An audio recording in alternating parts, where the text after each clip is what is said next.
All right, everyone. I wanted to answer some questions that I'm getting in response to the last video I posted showed a gentleman finding some bonds or some coupons that were derived using his social security number or the control number on the back of the social security card. I'm getting a lot of comments and a lot of requests on how do I access the money? What does this mean? How do I find this myself? But the real main question is, how do I access the money? How do I use the money? And the answer to that is an individual that is participating in the system is not going to be able to directly access the money. The people who have access to the value in those coupons are the trustees of the United States government, being the attorneys, the judges, various political figures. They're considered trustees of the public trust.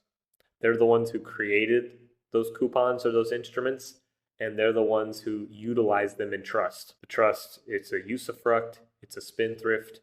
There's some words that I'm going to be using that I would suggest you look up, but essentially, this is a trust mechanism, and the funds that are generated by hypothecating the Social Security account and other aspects of your person or your legal name are used in various government programs, as well as used in the evaluation of entities that are part of the government or part of the banking system. It's not a cash account that you can just draw funds out of. It's not like a checking account or a savings account. These are instruments that are given a face value. Different things are done with them. The government may take out a loan against the value of those instruments. For example, the way that the Federal Reserve creates credit within our modern system is that the Treasury issues Treasury bonds or Treasury bills or different Treasury obligations to the Fed in exchange for a loan in the form of Federal Reserve notes, also known as floating rate notes. So it's not as simple as just getting access to the money and using it to pay your bills. I highly suggest that anybody who's learning about this information, no matter where you are, if you're in the mentality of I'm going after the money, I would highly suggest you abandon this course of thought. It will not serve you. It is possible, yes. I'm not saying it's not possible, but it's highly improbable and highly impractical to try to go after the money. What do we use this information for? Well, you can use it to discharge and or satisfy obligations. For example, I have tendered a bond to the Treasury, and that's listed as an asset on the Treasury's books. That asset I can then use to draw down and offset other public debts or obligations. For example, a traffic ticket. I can tell the court, which is also a bank, if you didn't know, courts are banks, when they create a charge or they create a public debt, which is an obligation, I can instruct them to go to the Treasury where my bond is being held, and the Treasury will credit them in the amount that I instruct them to do. And that is entirely plausible. I have seen that happen many times with my clients. I've done it myself in numerous occasions. That is doable. But actually using it to get money in your bank account, not the same thing. And that's just I'm not saying it's impossible, but it's highly impossible. That being said, a lot of people are messaging me and asking me what I can do for them, what services I offer. I can assist you in getting yourself set up so that you can start moving in the commercial game in a proper capacity. There's ways that you want to move about it. You need to treat the entire United States, or even in other countries if you're somewhere else, like a business, because it's run like a business and structured like a business and operates like a business. The entire thing is a business. You need to have your business affairs in order and understand how to move in the business world in order to properly interface with the other participants in the business country or business nation, whatever you want to call where you are. You have to have that fundamental understanding and understand what are the different, how is it structured? Who are the players? What are their roles? How do I protect myself, which is a very important thing? How do I move properly so that I'm not creating unnecessary debt or obligation? How do I actually help reduce the national debt? These are the things that I can show you how to do. I have multiple courses on how to deal with different aspects of the commercial world, whether it be litigation or with banking.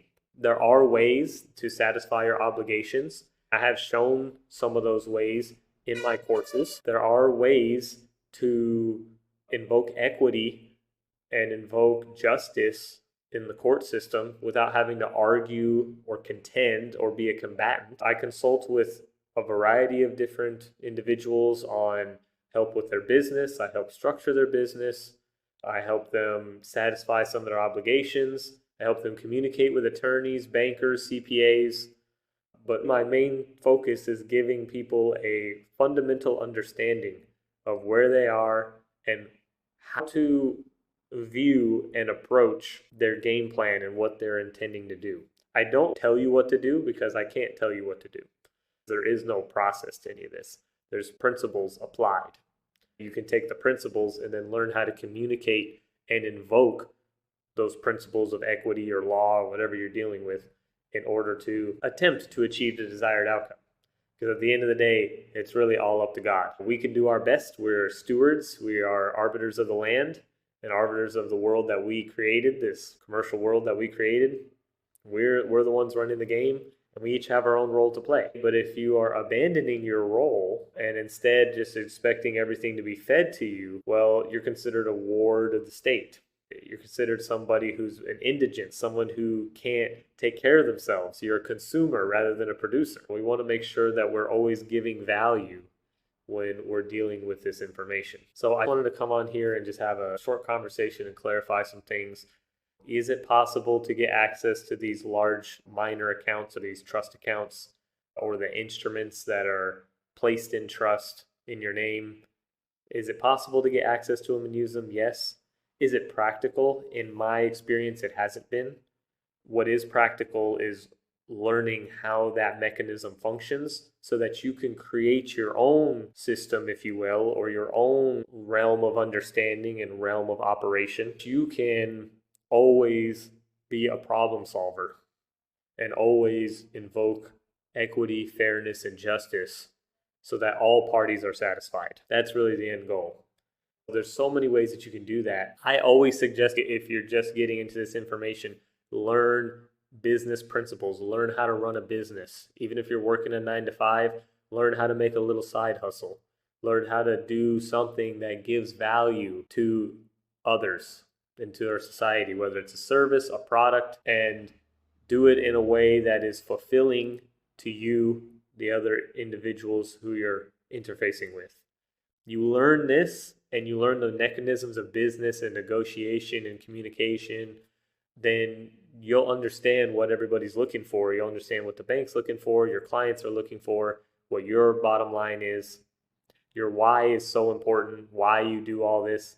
If your why is just to earn money, well, there's so many things you could be doing to do that. That's not really a why. You have a why as to why you're earning money also. I go into all these things in my consultations, in my mentorships, in my courses that I offer. I talk about this with my clients too, with all the services I provide for them as well. I'll be doing more videos on what I do to bring value as a businessman, and look out for those here in the near future. But I wanted to come on here and just answer a lot of the queries and the general questions that people were giving me in response to the video I posted about the gentleman finding Fidelity treasury coupons with his Social Security. I hope that's been enlightening for you guys. Thank you so much for tuning in. Depending on what platform you're watching this, if you're on my YouTube channel, please click the links in the description. Follow me on my other social media platforms. Also, check out my link tree for all of my services and courses that I offer.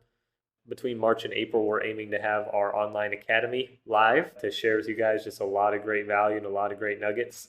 I'll be announcing some events here in the near future to be teaching you guys some really powerful knowledge in regards to the subject matter I've been posting about. If you need help with your credit, all my credit stuff's there. If you need to get a QSIP, a lot of people have been requesting QSIPs these last couple months. You can order your QSIP there in the link tree. If you're watching on TikTok, the link's in the bio, everything's there.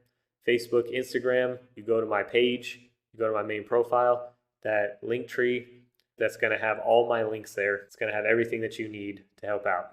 And if you appreciate all the value that I've given folks so far, please consider dropping a donation. I have all the donation links in the link tree as well. It really helps me out a lot. I have dedicated my life full time to doing this work, and I enjoy it very much. And I'm very happy to say that I've given a lot of people value and a lot of people hope and the strength to be able to move forward in this commercial world. Thank you all so much. Don't forget, like, subscribe, favorite, engage. Do everything you can with this video. Spread the word. Namaste. Thank you.